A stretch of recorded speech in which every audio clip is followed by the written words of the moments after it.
47. 6 ta avtomat mashina ishlash ehtimoli shunga teng. 4 ta avtomat, yarim avtomat mashina ehtimoli 0.8 ga teng. Ishlatilayotgan mashinaning ishlash ehtimolini toping. Yo avtomat ishlatilyapti, yo yarim avtomat ishlatyapti, to'g'rimi?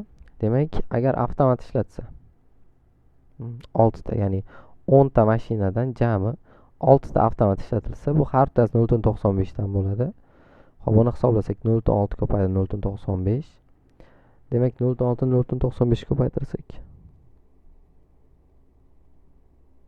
0.57. Ya'ni 6 ta avtomat ishlash ehtimoli 0.57 ekan ishlayotgan mashinalardan. Endi aksincha, ya'ni bu birinchi holat, faqat hammasi avtomat bo'lsa. Ikkinchi holat, ishlayotganda hammasi yarim avtomat bo'lsa, 4 dan 10 dan 4 bo'ladi. Uni 0.8 ga ko'paytiramiz. 0.4 ko'paydi 0.8 teng 0.32. Demak, bizda umumiy ehtimollik so'ralyapti. Qo'shamiz 0.89.